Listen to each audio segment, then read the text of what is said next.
காவேரி பாட்டி வீட்டில் இருக்க எல்லாருமே சேர்ந்து பேசிகிட்டே இருக்காங்க. பேசிகிட்டே இருக்கும்போது காவேரி அப்படியே மயக்கடிச்சு கீழே விழுறாங்க. அப்படியே பார்க்குறாங்க. பார்த்துட்டு எல்லாம் ஓடி வராங்க. காவேரி எழுந்துரு, காவேரி எழுந்துரு அப்படின்னு சொல்லிட்டு அப்படியே பதட்டமா அப்படியே எழுப்புறாங்க. தண்ணியெல்லாம் கொண்டு வந்து கங்கா தெளிக்கிறாங்க. அப்போ கூட காவேரி எழுந்துக்கவே இல்லை. கத்துறாங்க, எழுந்துரு காவேரி எழுந்துரு அப்படின்னு சொல்லிட்டு. அதுக்குள்ளே சத்தம் கேட்குது விஜய்க்கு.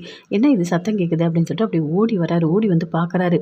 என்ன அப்படின்னு சொல்லிட்டு, இங்கே பாரு நீ நில்லு அப்படின்னு சொல்லிட்டு சாரதா சொல்கிறாங்க. இல்லை காவேரிக்கு திடீர்னு மயக்கமாயிட்டா அப்படின்னு சொல்லிட்டு கங்கா சொல்கிறாங்க. இங்கே பாரு என் பொண்ணை நாங்கள் பார்த்துக்குறோம், நீ போ இங்கேருந்து அப்படின்னு சொல்லிட்டு சாரதா அப்படியே கோவமாக சொல்கிறாங்க. இங்கே பாருங்கள் தயவு செய்து சொல்கிறேன், மயக்கமாக இருக்குது, நம்ம உடனே ஹாஸ்பிட்டலுக்கு கூட்டிகிட்டு போகணும் அப்படின்னு விஜய் சொல்கிறாரு. இங்கே பாரு அதெல்லாம் எங்களுக்கு தெரியும், நீ உள்ளே வரவே கூடாது அப்படின்னு சாரதா அப்படியே தடுத்து நிறுத்துறாங்க. எழுந்திரு காவேரி எழுந்துரு அப்படின்னு சொல்லிட்டு அப்படி பதட்டமாக எழுப்புறாங்க. விஜய் அப்படியே வெளியே நின்று அப்படி பார்த்துட்ருக்காரு. ஐயோ என்ன இவங்க ஹாஸ்பிட்டலுக்கு கூட்டிகிட்டு போகிறதுக்கும் அலோவ் பண்ண மாட்டாங்க, சரி ஃபோன் பண்ணி டாக்டரை வர சொல்லலாமா அப்படின்னு சொல்லிட்டு அப்படி யோசிக்கிறாரு. அதே மாதிரி ஃபோன் பண்ணுறாரு. அங்கே வந்து டாக்டரும் வராங்க. வந்தவொடனே தயவு செய்து நான் தான் காவேரி கிட்ட வரக்கூடாதுன்னு சொன்னீங்க, டாக்டர் வந்திருக்காங்க, ஒரு வாட்டி செக் பண்ணலாம் அப்படின்னு சொல்கிறாரு.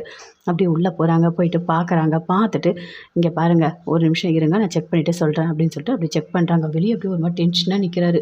எதுவுமே ஆகியிருக்கக்கூடாது என்ன கடவுளே அப்படின்னு சொல்லிட்டு அப்படி விஜய் பதட்டமாக இருக்கார். எல்லாருமே அப்படி பார்க்குறாங்க. இங்கே பாருங்கள் ஒன்றும் இல்லை, அவங்க சரியாக சாப்பிடலை, அவ்வளோதான், வேறு ஒன்றும் இல்லை அப்படின்னு சொல்கிறாங்க. வெளியே வந்து அப்படியே பார்க்குறாரு. ஒன்றும் இல்லைல்ல அப்படின்னு சொல்லிட்டு அப்படி விஜய் ரொம்ப ஒரு மாதிரி டென்ஷனாக இருந்தார்.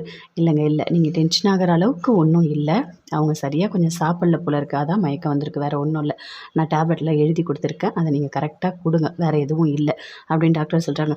ரொம்ப தேங்க்ஸ் டாக்டர் அப்படின்னு சொல்லிட்டு விஜய் ரொம்ப சந்தோஷப்படுறாரு. அவங்களும் பார்க்குறாங்க காவேரி அப்படி பொறுமையாக எழுந்துக்கிறாங்க.